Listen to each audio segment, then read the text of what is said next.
पंचकृपतिर्भश्च कृपा सिंधु एवश्च पतितनं पावनेपं वैष्णवेभ्यो नमो नमः। जय वैष्णव बंधु की जय। हरे कृष्ण। आज विषय वस्तु है भक्ति हेउची सर्वश्रेष्ठ पथ बा रास्ता।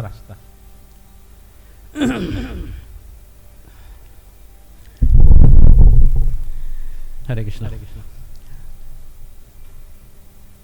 तेणु आम ये विषय आलोचना करिबा जे भक्ति सर्वश्रेष्ठ रास्ता बा सबुठारु श्रेष्ठ रास्ता एवं सुगम्य रास्ता। श्रेष्ठ एवं सुगम्य अर्थात जते भक्ति जते रास्ता अच्छी रास्ता अर्थ आम कौन बुझा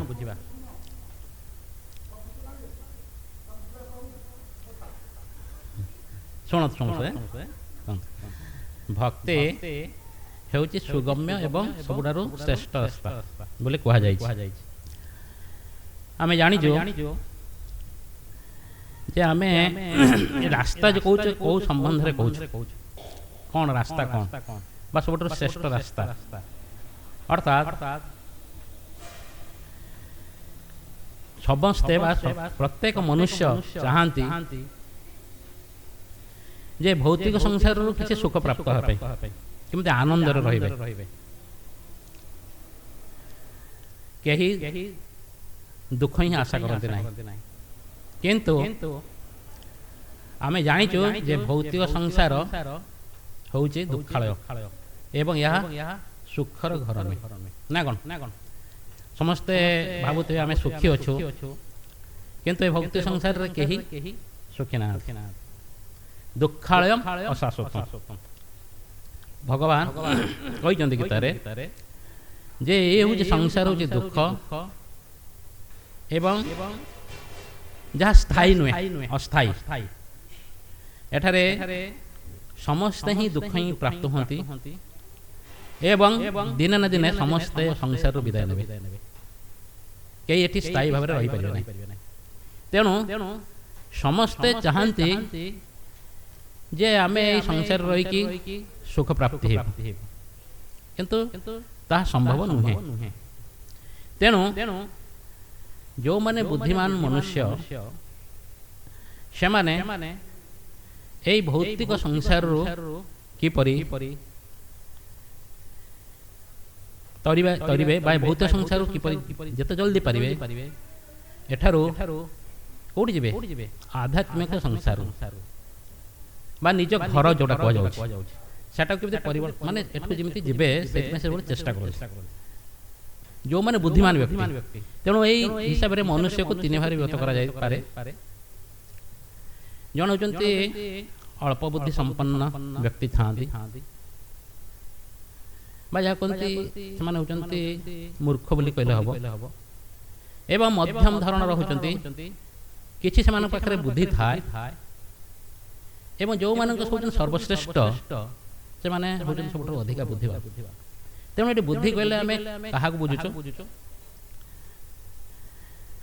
ना ये बुद्धि कहबार अर्थ होउची जो मनुष्य माने निज को जानी पारंती जे मु किए मोर स्वरूप कौन मु कौन पई भौतिक संसार आसी आ मोर कर्तव्य कौन एवं मु कोठी आसी एवं कोठी जीवा दरकार आ भौतिक संसार रे काहे कि मु दुख पाउछि यही संबंध जे जानी से होची श्रेष्ठ बुद्धिमान व्यक्ति। तेणु से सदा सर्वदा कौन करे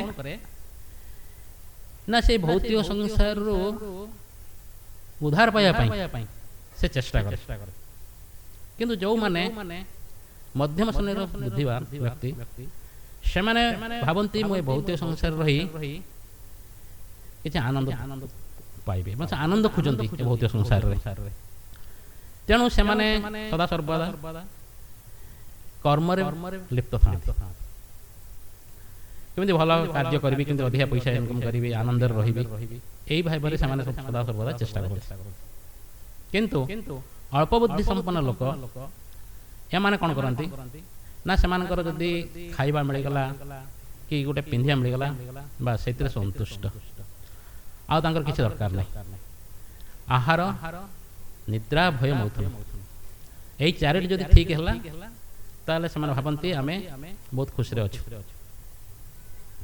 से कर्म अनुसार कर्म को वेद तीन भाग में व्यक्त कर गोटे है विकर्म गोटे है कर्म गोटे है अकर्म।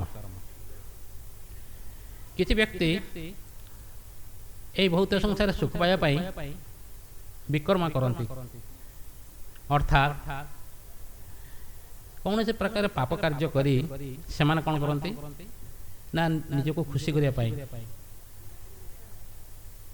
निज को आनंद रही चेष्टा करते जीव हत्या करी मांस भक्षण करवा अन्यर धन संपत्ति लुट करवा निजे धन बढ़ेवा यही भाव में कौन करती ना से चेष्टा करते मुझे किपरि सुखी हे ये हूँ सब हूँ विकर्म। विकर्म अर्थात जोड़े खराब कर्म आउ कि कर्मी कर्मी अर्थात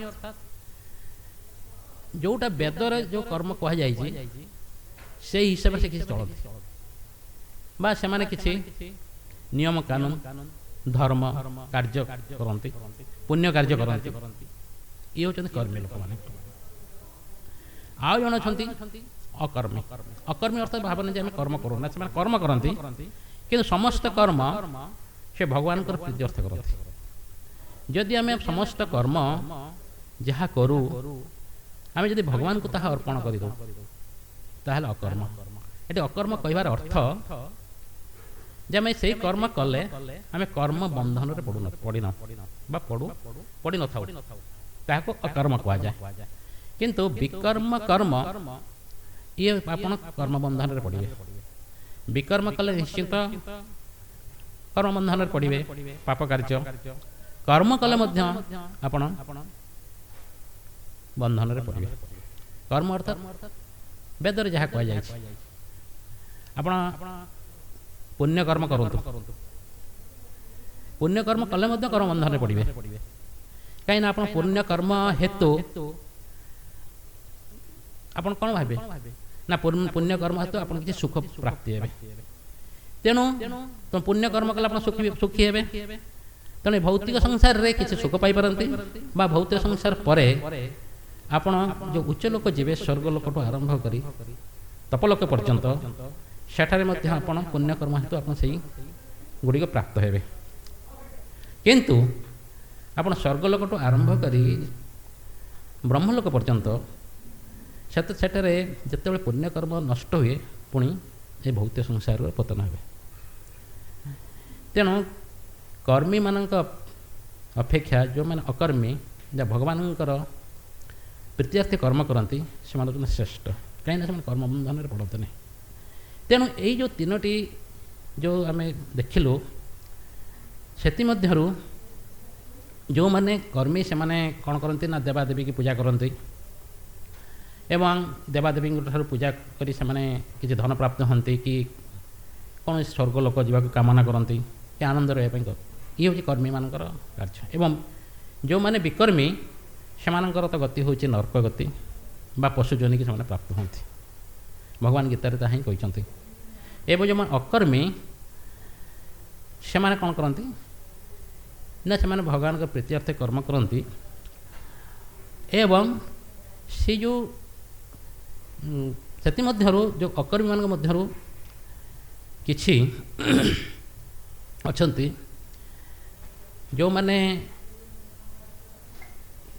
भावती आम भगवान को प्रीत्यर्थे ध्यान करूँ तपस्या आचरण करूँ ज्ञान आहरण करूँ एवं कर्म भी करूँ आउ किछि अछंती भक्ति तेणु ये हूँ रास्ता पथ तेणु ये जो पथ रोचे आमर जे आमे ए भौतिक संसार मुक्ति प्राप्त होगापाई जहाँ कहते मोक्ष मोक्ष को प्राप्त होगापाई जो रास्ता पथ जतोटी रास्ता अच्छी सेति मध्यरु यही भक्ति पथ हूँ सब श्रेष्ठ बोली कहुई आ भगवान ही ताहा कहते ତେଣୁ ଭକ୍ତି ପଥ ହେଉଛି ସବୁଠାରୁ ଶ୍ରେଷ୍ଠ ଏବଂ ସୁଗମ। ସୁଗମ ଅର୍ଥ କୌଣସି ବାଧାବିଘ୍ନ ନାହିଁ। ଯଦି ଆପଣ ଏ ଜନ୍ମରେ ଭକ୍ତି ଆଚରଣ କରନ୍ତି, ଯଦି ତାହା ପୂର୍ଣ୍ଣ ନ ହୋଇପାରିଲା, ଯଦି ତାହା ପରେ ମଧ୍ୟ ଆପଣଙ୍କର ମୃତ୍ୟୁ ହେଲା, ପର ଜନ୍ମରେ ଯେଉଁଠି ଆପଣ ଭକ୍ତି ଛାଡ଼ିଥିବେ ସେଠୁ ପୁଣି ଆଉ ଥରେ ଆପଣ ଆରମ୍ଭ କରିବେ। ତେଣୁ ଏହା ଭକ୍ତି ଯୋଗ ନଷ୍ଟ ହୁଏ ନାହିଁ। ତେଣୁ ଆମେ ଦେଖିବା ଏଇ ଯେଉଁ ମାର୍ଗ ଗୁଡ଼ିକ ରହିଲା, କିଛି ହେଉଛି କର୍ମ ଯୋଗର ମାର୍ଗ ହେଉ, ଜ୍ଞାନ ଯୋଗର ମାର୍ଗ ହେଉ, ତପସ୍ୟା ଆଚରଣର ଗୋଟେ ମାର୍ଗ ହେଉ, ବା କେହି ଯୋଗ ବଳଟା ଗୋଟେ ଯୋଗ ମାର୍ଗ ଅଛି ସେ ମାର୍ଗ ହେଉ, ବା ଭକ୍ତି ମାର୍ଗ, ଏଇ ଯେଉଁ ମାର୍ଗ ଗୁଡ଼ିକ ରହିଲା ସେଥିମଧ୍ୟରୁ କେଉଁ ମାର୍ଗ ଶ୍ରେଷ୍ଠ ବୋଲି ଆମେ ତାହା ଆଜି ଆଲୋଚନା କରିବା ଏବଂ ଭକ୍ତି ସମ୍ବନ୍ଧରେ ବି ମଧ୍ୟ ଆଲୋଚନା କରିବା ଟିକେ। ଏବଂ ଆମେ ବର୍ତ୍ତମାନ କେଉଁ ଭକ୍ତି ଆଚରଣ କରିବା ଏବଂ ଭକ୍ତି କଲେ ଆମେ କ'ଣ ଫଳ ପାଇବା ତାହା ମଧ୍ୟ ଆମେ ଆଲୋଚନା କରିବା। ତେଣୁ ଆମେ ବର୍ତ୍ତମାନ ଆରମ୍ଭ କରିବା ମାର୍ଗ ସମ୍ବନ୍ଧରେ। ମାର୍ଗ ସମ୍ବନ୍ଧରେ ଜାଣିଲେ ମୁଁ 5ଟି ମାର୍ଗ ବିଷୟରେ କହିଲି। ତେଣୁ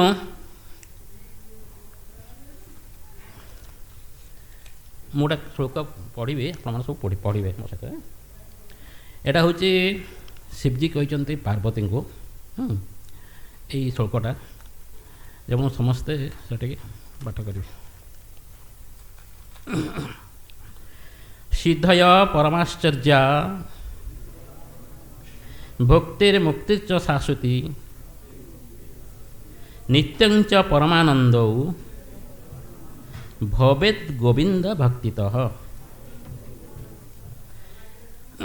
ତେଣୁ ଏଠି କ'ଣ କହିଛନ୍ତି ଶିବଜୀ, ଯେ ଏଠି ଯେଉଁ ରାସ୍ତା ଯେଉଁ ପଥ ଗୁଡ଼ିକ ଶିବଜୀ କହୁଛନ୍ତି ସତୀଙ୍କୁ, ଏଇଟା ତନ୍ତ୍ରଶାସ୍ତ୍ରର ଶ୍ଲୋକଟା। ତେଣୁ ଏଇଛନ୍ତି ସିଦ୍ଧୟ ପରମାଶ୍ଚର୍ଯ୍ୟ ଭକ୍ତି ମୁକ୍ତିଶ୍ଚ ଶାଶ୍ୱତୀ ନିତ୍ୟଂଚ ପରମାନନ୍ଦ ଭବେତ୍ ଗୋବିନ୍ଦ ଭକ୍ତିତଃ। ତେଣୁ ଏଠି କହୁଛନ୍ତି ସିଦ୍ଧୟ, ସିଦ୍ଧି ଅର୍ଥାତ୍ ଏଇଟା ଯୋଗ ସିଦ୍ଧି ସମ୍ବନ୍ଧରେ କୁହାଯାଇଛି। ଯେଉଁମାନେ ଯୋଗୀ ସେମାନେ କିଛି ସିଦ୍ଧିକୁ ପ୍ରାପ୍ତ ହୋଇଥାନ୍ତି, ଯଥା ଅଣିମା ଲଘିମା। ଅର୍ଥାତ୍ ଯୋଗୀମାନେ କ'ଣ ହେବେ ନା ସେ ଚାହିଁଲେ ବହୁତ ଛୋଟ ହୋଇଯିବେ, ଅଣୁ ଆକାରରେ ରହିଯିବେ। ଲଘିମା ବହୁତ ବଡ଼ ହେଇଯିବେ। ପ୍ରାପ୍ତି ମାନେ ଏଇଠି ରହି ସେ ମାନେ ଯେକୌଣସି ପଦାର୍ଥ ସେ ହାତ ବଢ଼େଇ ସେଟା ନେଇ ଆସିପାରିବେ। ସେ ତାଙ୍କର ସେ ହେଉଛି ସିଦ୍ଧି, ସେମାନେ ସିଦ୍ଧିକୁ ପ୍ରାପ୍ତ ହେଇଯାନ୍ତି ଶିବଜୀ କହୁଛନ୍ତି। ଆଉ କ'ଣ ରାସ୍ତା? ଭକ୍ତି। ଭକ୍ତି ଅର୍ଥାତ୍ ଭୋଗ, ଭୌତିକ ଭୋଗ ଆଦିର ସୁଖ। ଭୌତିକ ଭୋଗ ଆଦିର ସୁଖ ଯେଉଁଟା ସଂସାରର ସୁଖ, ତାକୁ ଭୌତିକ ଭୋଗର ସୁଖ।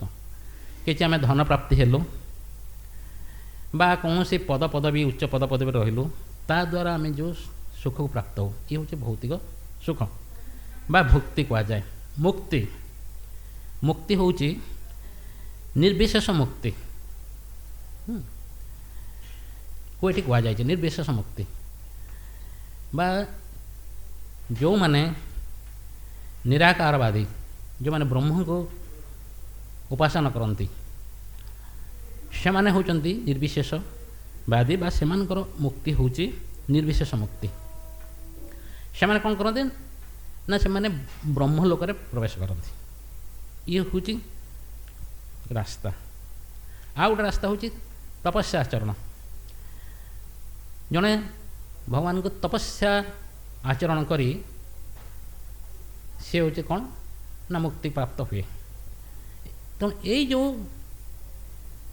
4ଟି ରାସ୍ତା ରହିଲା, ଏଇ 4ଟି ରାସ୍ତାରୁ ଶିବଜୀ କହୁଛନ୍ତି ପାର୍ବତୀଙ୍କୁ ନା ନିତ୍ୟଂଚ ପରାନନ୍ଦ ଭବେ ଗୋବିନ୍ଦ ଭକ୍ତିତା। ତେଣୁ ଏଇ 4ଟା ଠାରୁ ଆଉ ଗୋଟିଏ ରାସ୍ତା ଅଛି। ସେ ରାସ୍ତା କ'ଣ ନା ଗୋବିନ୍ଦ भक्तितः जो माने गोविंद अर्थात भगवानंकर भक्ति आचरण करते से मानकर रास्ता हूँ सब श्रेष्ठ एवं आनंददायक एवं नित्य नित्य अर्थात स्थायी किंतु अन्य गुड़िक ये हूँ अस्थायी आपण जोग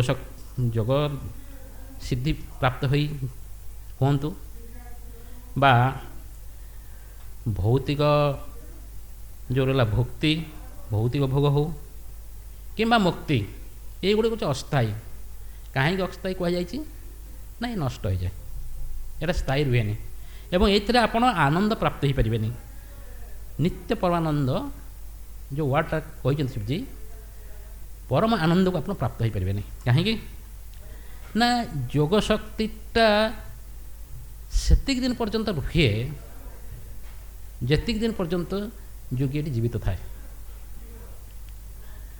बुझे तेणु बहुत जोग शक्तिटा जो करे कौन पाई क्या आनंद देवाई निजक आनंद देवाई कहीं से जोग कर अणिमा कर लंघिमा कर लोक मान सब आश्चर्य जिन देखेब या द्वारा कौन हम ना निजे आनंदित हम लोक मान सम्मान देवे है तेणु ये हूँ निम्न किंतु जोग जो जोग भगवान सहित युक्त हुए जो जोग ताको भक्ति जोग कह जाए किंतु एठी जो दिया जाए सिद्ध जोग एटा योगी मान संबंध में कह जाए तेणु आम जो जाचु गीतार भगवान भी कहते जे अर्जुन तुम्हें योगी हुआ 6 अध्याय 46 नंबर श्लोक 6 अध्याय 46 नंबर श्लोक समस्त मन में प्रश्न आसुव भगवान कहते जे अर्जुन तुम्हें योगी हुआ कौन कहते ना तपस्या भी अधिकम योगी जड़े योगी तपस्वी श्रेष्ठ तपस्या भी अधिक योगी ज्ञान भी अपि मत अधिकम एवं ज्ञानी ज्ञानी ठारू मध्य योगी होचंदी श्रेष्ठ भगवान कहते कर्म भी च अधिकम योगी कर्मी मानक भी श्रेष्ठ तेणु तस्मात् योगी भव अर्जुन हे अर्जुन तुम्हें योगी हो भगवान कहते तेणु आम मन प्रश्न पे आपड़ केमती कहते योगी श्रेष्ठ नुहे कि भगवान कहते अर्जुन को तुम्हें योगी हुआ कहते 46 नंबर श्लोक गीतार यहीटा भगवान कही सारापर अर्जुन को 47 नंबर श्लोक भगवान से क्लारिफाई कर अर्जुन को कौन कहते ना योगी नाम सर्वेशा मतगत अंतरात्मना माने योगी मानक मध्यरु श्रेष्ठ किए से ना जी मते निज आत्मा शरीर जे मनोर जे मत धारण करे एवं कौन करे ना श्रद्धावान भजनते माम आ श्रद्धार सहित जी मते भजन करे समय युक्त तम मत मो मतरे से ही योगी हूँ श्रेष्ठ तेणु भगवान ये कौन कहले प्रथम कहले अर्जुन को तुम्हें तपस्वी हो तुम्हें ज्ञानी हो तुम्हें कर्मी हो किंतु ताठू योगी जोग हूँ श्रेष्ठ तेणु तुम्हें योगी हो तुम्हें तपस्वी योगी श्रेष्ठ ज्ञान भी योगी श्रेष्ठ कर्मी भी योगी श्रेष्ठ भगवान कर्म जोग आरंभ कर भक्ति जोग पर्यटन कहते भगवत गीतार अर्जुन को कहते जोगाला श्रेष्ठ तुम्हें योगी हुआ कहीं ना तपस्या मत जोग श्रेष्ठ कर्म मत जोग श्रेष्ठ एवं ज्ञान मत जोग श्रेष्ठ तेणु अर्जुन तुम्हें योगी हुआ कहीदे किंतु तापर श्लोक भगवान पुणी कहते अर्जुन को हाँ तुम्हें योगी हुआ किंतु योगी मान भितर सब श्रेष्ठ योगी किए योगी ना पे सर्वेशा मतगत अंतरात्मना से योगी हूँ श्रेष्ठ जी कि निज हृदय मत धारण करे एवं धारण कर कौन करे ना श्रद्धार सहित श्रद्धा भजते माम मोर भजन करे सी श्रेष्ठ तेणु आम कौचु आप कहले भक्ति पथटा हूँ श्रेष्ठ भक्ति अर्थ हूँ ଭଜ ଧାତୁରେ କେତେ ପ୍ରତ୍ୟୟ ଲାଗିଛି ଭଜ। ଭଜର ଅର୍ଥ ହେଉଛି ଭଜନ କରିବା, ଭଜର ହେଉଛି ଭଗବାନଙ୍କ ପାଇଁ ସେବା କରିବା, ଭଜର ଅର୍ଥ ହେଉଛି ଭଗବାନ ଠାରେ ନିଜକୁ ସମର୍ପଣ କରିବା। ଇଏ ହେଉଛି ଭଜ ଧାତୁର ଅର୍ଥ ବା ଭକ୍ତିର ଅର୍ଥ। ଭକ୍ତିଟା ହେଉଛି ଭଜ ଧାତୁର ଆସୁଛି ଭଜର। ତେଣୁ ଏ ଯେଉଁ ଭଜନ କୁହାଯାଇଛି ଭଜତେ, ଏଠି ଭଜତେର ଅର୍ଥ ସଦାଭନ ଭଜତେ ମାମ୍, ଅର୍ଥାତ୍ ଶ୍ରଦ୍ଧା ସହିତ ଭଗବାନ କହୁଛନ୍ତି ମୋର ସେବା କର, ବା ଶ୍ରଦ୍ଧାର ସହିତ ତୁମେ ନିଜକୁ ମୋ ନିକଟରେ ସମର୍ପଣ କର, ଶ୍ରଦ୍ଧାର ସହିତ ମୋତେ ମନନ କର। ଇଏ ହେଉଛି ଭଗବାନ କହୁଛନ୍ତି ଭଜତେ ଶବ୍ଦରେ। ତେଣୁ ଏଇଠି ଯେଉଁ ଶ୍ଳୋକଟା କୁହାଯାଇଛି ଶ୍ରଦ୍ଧାଭନ ଭଜତେ ଜମା, ଯିଏ ଶ୍ରଦ୍ଧାର ସହିତ ମୋର ସେବା କରୁଛି, ଯିଏ ଶ୍ରଦ୍ଧାର ସହିତ ନିଜକୁ ମୋ ନିକଟରେ ସମର୍ପଣ କରିଛି, ଯିଏ ଶ୍ରଦ୍ଧାର ସହିତ ମୋର ଭଜନ କରୁଛି ବା ମୋର କଥାକୁ ଶ୍ରବଣ କରୁଛି, ସିଏ ହେଉଛି ଶ୍ରେଷ୍ଠ ବୋଲି ଏଠି ଭଗବାନ କହୁଛନ୍ତି। ତେଣୁ ଏଇଟା ଆମେ ଜାଣିଗଲୁ ଯେ ଭଗବାନ ଏଠି କାହାକୁ ଶ୍ରେଷ୍ଠ କରିଲେ, ଭକ୍ତକୁ ଶ୍ରେଷ୍ଠ କରିଲେ ଏବଂ ଭକ୍ତି ମାର୍ଗକୁ ହିଁ ଏଠି ଭଗବାନ ସିଧାସଳଖ ଭାବେ ଶ୍ରେଷ୍ଠ ବୋଲି ବ୍ୟାଖ୍ୟା କଲେ। ତେଣୁ ଭଗବାନ ଆସିଥିଲେ କେଉଁ ରୂପରେ ଜାଣିଛନ୍ତି? କପିଳ ଦେବ ଭାଗବତର ଏଇଟା ହେଉଛି ସପ୍ତମ ସ୍କନ୍ଦ 29 ଅଧ୍ୟାୟ 10 ନମ୍ବର ଶ୍ଲୋକ। ଭଗବାନ ଯେତେବେଳେ କପିଳ ଦେବ ରୂପରେ ଆସିଥିଲେ ସେତେବେଳେ ତାଙ୍କର ମାତାକୁ ଉପଦେଶ ଦେଇ କହୁଛନ୍ତି, ସେ କ'ଣ କହୁଛନ୍ତି ନା ଯେଉଁମାନେ ଭକ୍ତି ମାର୍ଗରେ ରହୁଛନ୍ତି ବା ଯେଉଁମାନେ ଭକ୍ତ, ତା ପୂର୍ବରୁ ଆମେ ଦେଖିବା ଯେଉଁ ଭକ୍ତି ମାର୍ଗ ବା ଭକ୍ତକୁ ମଧ୍ୟ ଏଠି ଭେଦ କରାଯାଇଛି। କେଉଁ ଭାରି ବିଭକ୍ତ କରାଯାଇଛି? ଯେଉଁମାନେ ଭଗବାନଙ୍କର ଶରଣ ଆସିଲେ ସେମାନେ ହେଲେ ଭକ୍ତ। ଅର୍ଥାତ୍ ଭଗବାନ କିଏ? ଭଗବାନ ହେଉଛନ୍ତି ସ୍ୱୟଂ କୃଷ୍ଣ ବା କୃଷ୍ଣଙ୍କର ଯେତିକ ଅବତାର ରହିଲେ ବିଷ୍ଣୁ ରାମ, ଏ ଭଗବାନ କୁହାଯାଇଛି।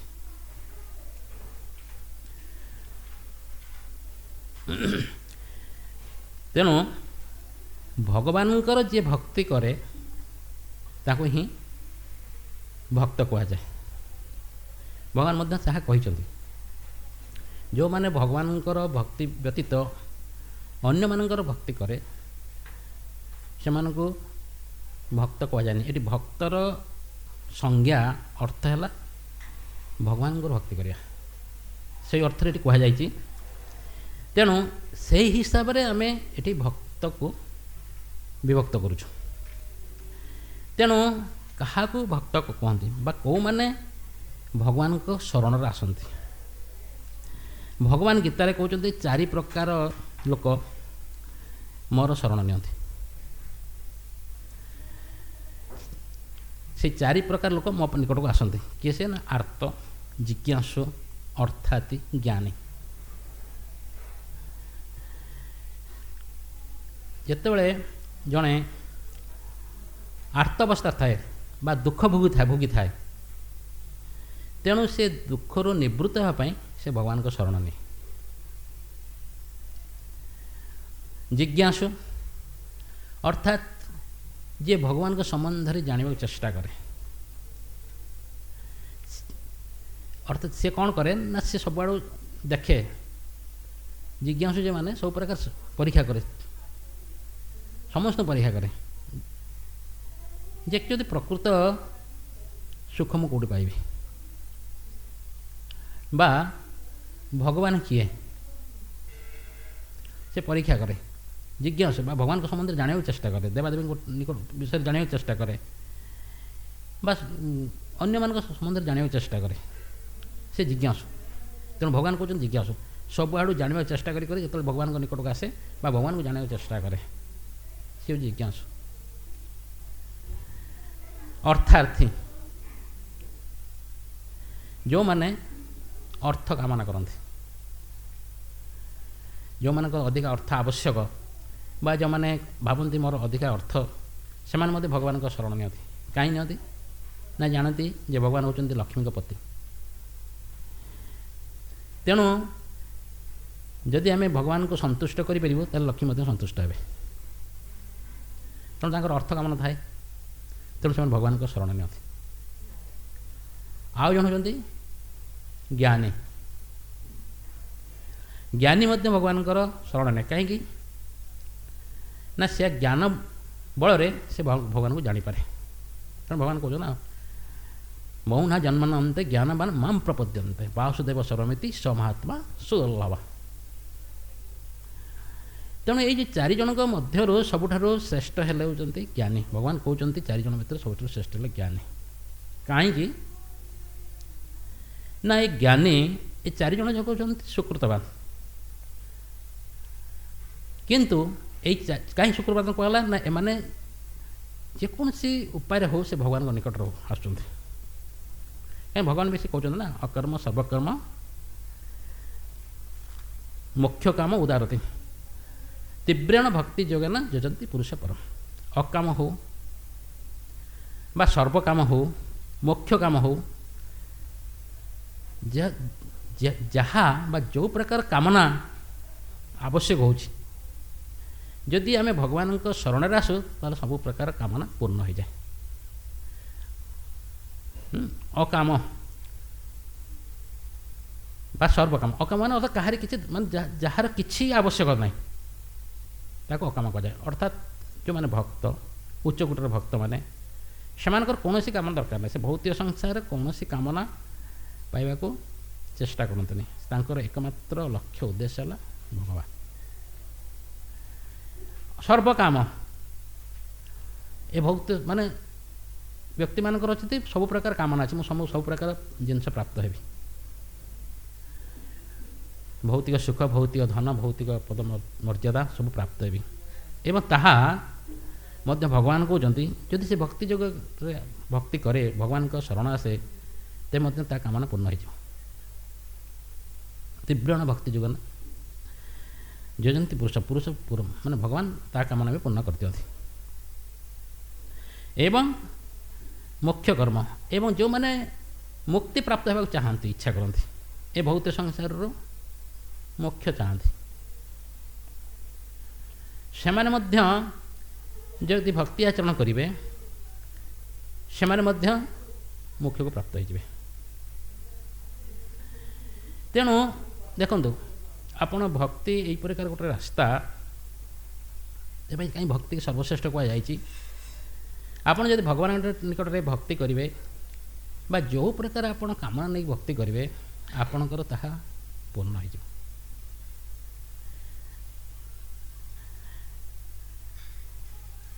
ସେଥିପାଇଁ ଭଗବାନ କହୁଛନ୍ତି ଏ ଚାରିଜଣ ମଧ୍ୟରୁ ଜ୍ଞାନୀ ହେଉଛି ଶ୍ରେଷ୍ଠ। କାହିଁକି ନା ଜ୍ଞାନୀ ତା ଜ୍ଞାନ ବଳରେ ସେ ଜାଣିପାରେ ଯେ ଭଗବାନ ଶ୍ରେଷ୍ଠ। ତେଣୁ ଭଗବାନ ଗୀତାରେ କହୁଛନ୍ତି ନା ବହୁ ନା ଜନ୍ମ ନା ଅନ୍ତେ ଜ୍ଞାନବାନ ମାମ୍ ପ୍ରପଦ୍ୟନ୍ତେ। ବହୁତ ଜନ୍ମ ନେଲା ପରେ ଜଣେ ଜ୍ଞାନୀ ମୋର ଶରଣ ଆସେ। ବାସୁଦେବ ସର୍ବମିତି ସ ମହାତ୍ମା ସୁଦୁର୍ଲଭ। ସେ ବହୁତ ଜନ୍ମ ନେଲା ପରେ ଜାଣେ ଯେ ବାସୁଦେବ କୃଷ୍ଣ ହେଉଛନ୍ତି ସବୁକିଛି। ତେଣୁ ସିଏ ସ ମହାତ୍ମା, ତେଣୁ ସେ ମହାତ୍ମା ଯାଏ।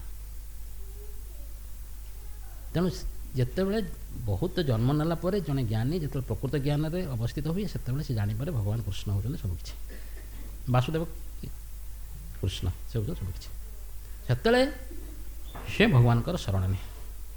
ତେଣୁ ଛାଡ଼ିଥିଲେ ଆମେ ସେଇ କପିଳଦେବଙ୍କ କଥା। ତେଣୁ କପିଳଦେବ ମାତା ତାଙ୍କ ମାତାକୁ କହୁଛନ୍ତି ଯେ ମୋର ଯେଉଁ ଭକ୍ତ ଯିଏ ପ୍ରକୃତ ଭକ୍ତ। ତେଣୁ ଏବେ ଯେଉଁ ଚାରିଜଣକୁ ଆମେ ଜାଣିଲୁ ଏ ଚାରିଜଣ ମଧ୍ୟ ଭକ୍ତ। କିନ୍ତୁ ଏ ଚାରିଜଣ ଯେତେବେଳେ ଭଗବାନଙ୍କର ଭକ୍ତି ଆଚରଣ କରନ୍ତି ବା ଭଗବାନଙ୍କର କିଛି ପ୍ରାପ୍ତ ହେବାକୁ ଇଚ୍ଛା କରନ୍ତି ଭଗବାନ ତାଙ୍କର ଇଚ୍ଛା ପୂର୍ଣ୍ଣ କରନ୍ତି। ଏବଂ ସିଏ ଧୀରେ ଧୀରେ ଧୀରେ ଧୀରେ କ'ଣ ହୁଅନ୍ତି ନା ଭଗବାନଙ୍କର ଅକାମ ଭକ୍ତ ହୋଇଯାଆନ୍ତି। ଯେପରି ଆପଣମାନେ ଜାଣିଥିବେ ଧ୍ରୁବ ମହାରାଜ। ଧ୍ରୁବ ମହାରାଜ ସେ ଭଗବାନଙ୍କୁ ଯାଇଥିଲେ ତପସ୍ୟା କରିବା ପାଇଁ 6 ବର୍ଷ ବାଳକ। କ'ଣ ପାଇଁ ନା ତାଙ୍କର ପିତା नहीं पितामह प्रपितामह अर्थात ब्रह्मा तांकठु मध्य आम उच्च लोक प्राप्ति हेबे से उद्देश्य से तपस्या कराबे कहीं अर्थात थिला ना आशा थिला तांकर ना मु करिबी किंतु शेष कौन है जो से भगवान को प्राप्त हेले से कहले ये हूँ कौन मो हीरा बदल काच मागिली कहते ना ध्रुव महाराज कारण मु भगवान टू कौन कली किसी कामना जिज्ञासा कली किसी प्राप्त होगापी तेणु ये हूँ निम्न तेणु एठारे कपिलदेव से कथा ये कहते जे मोर भक्त जे एक्चुअली प्रकृत भक्त बा ये से श्रेष्ठ भक्ति मार्ग रे अवस्थान करिछि सी ए भौतिक संसार रे से किछि मागे नहीं तार कौन सी जिनस आवश्यकता नहीं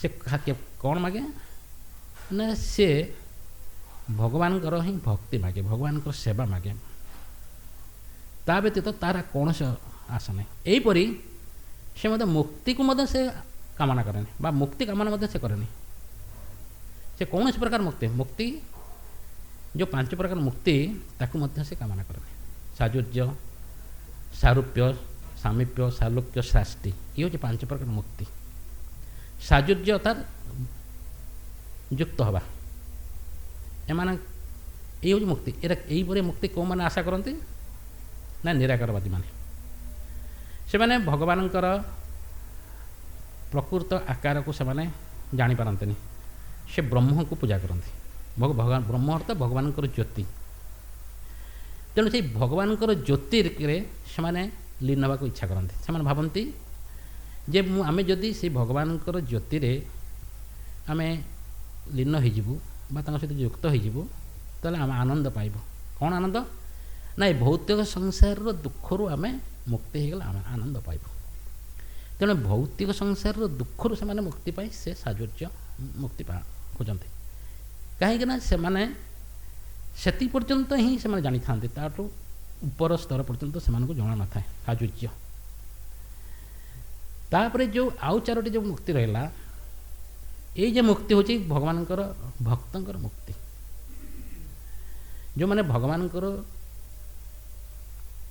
बा भगवान साकार बा तांकर आकार को जो मैंने ध्यान करती बा तांकर पूजा करती सेवा करती से 4टी मुक्ति मिले सारूप्य अर्थात भगवान रूप भली रूप से कामना थाए जे भगवान को से सेवा करते मुक्ति था कामना थाए ये भगवान रूप प्राप्त हे तेणु भगवान होती चतुर्भुज तेणु से जिते भौतिक संसार मुक्ति पाती से वैकुंठ लोक से चतुर्भुज रूप पाती सारूप्य सालोक्य से इच्छा करती जे भगवान लोक रही तेणु से सालोक्य से कौन करते भगवान लोक प्राप्त होती वैकुंठ लोक अयोध्या माने जो गोल वृंदावन वैकुंठ अयोध्या जो चित जगत रही जहाँ आम भौतिक संसार देखुचु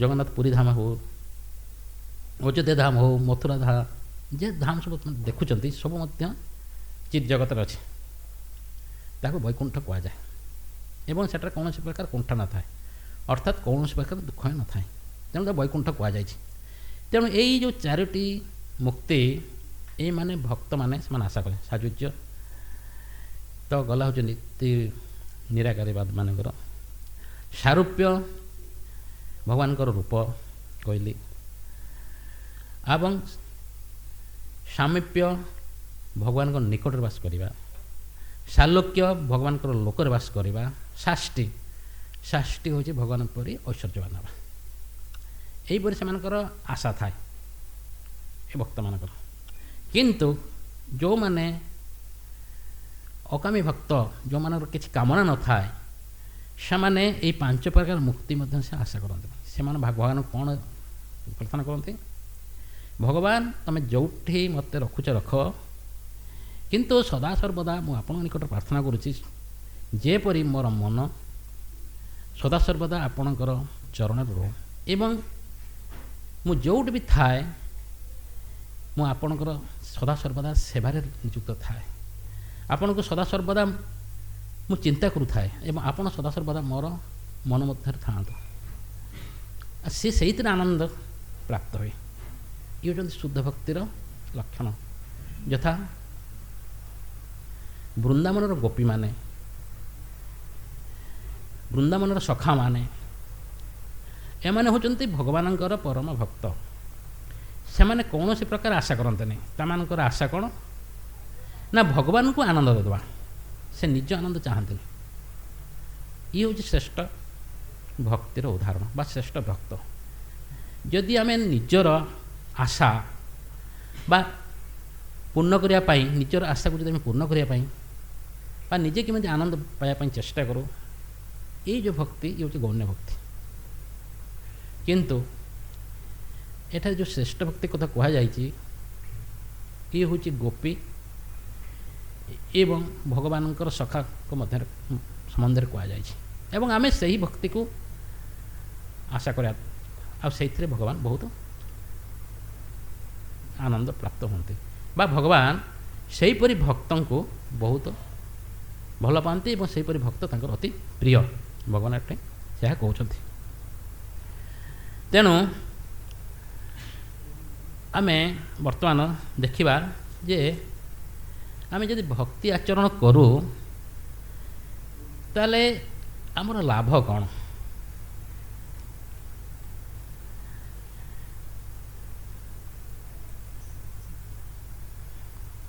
ଏବଂ ଆମେ ଭକ୍ତି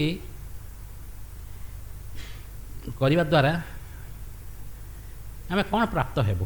କାହିଁକି ଆମେ ଭକ୍ତି କରୁ? ନା ସେଥିପାଇଁ କୁହାଯାଇଛି ଯେ ଭକ୍ତି କଲେ କ'ଣ ପ୍ରାପ୍ତ ହେବୁ। କହୁଛନ୍ତି ଭଗବାନ ଯେ ଜଣେ ଯଦି ଭକ୍ତି କରେ ତା ପ୍ରଥମେ ହେଉଛି କ୍ଲେଶାଗ୍ନି। ପ୍ରଥମେ ତା'ର ସମସ୍ତ ପ୍ରକାର କ୍ଲେଶ ଅର୍ଥାତ୍ ଦୁଃଖ ନିବୃତ୍ତି ହେବ। ପ୍ରଥମେ ଯଦି ଭକ୍ତି ଆମେ ଆଚରଣ କରିବା, ତେଣୁ ଆମେ ଜାଣିବା କଥା ଯେ ଏଇ ଯେଉଁ କ୍ଲେଶାଗ୍ନି ଦୁଃଖଟା ଆମର କେମିତି ହେବ ନା ଆମେ ଯଦି ଭକ୍ତି ଆଚରଣ କରିବ, ପ୍ରଥମ ଷ୍ଟେଜ୍ ହେଲା ସବୁ ପ୍ରକାର କ୍ଲେଶର ନିବୃତ୍ତି ହେବ। କ୍ଲେଶ ଅର୍ଥାତ୍ ଦୁଃଖ। ତେଣୁ ଏ ଭୌତିକ ସଂସାରରେ ସମସ୍ତେ ଦୁଃଖୀ ଏବଂ ସମସ୍ତେ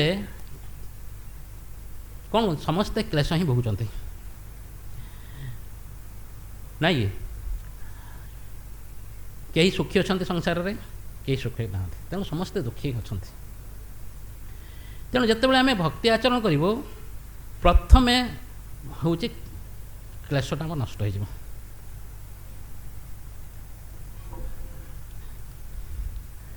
ଆପଣମାନେ ଜାଣିଛନ୍ତି ଯେ ଭୌତିକ କ୍ଲେଶ ହେଉଛି ତିନି ପ୍ରକାର, ଆଦି ଦୈବିକ, ଆଦି ଭୌତିକ, ଆଧ୍ୟାତ୍ମିକ।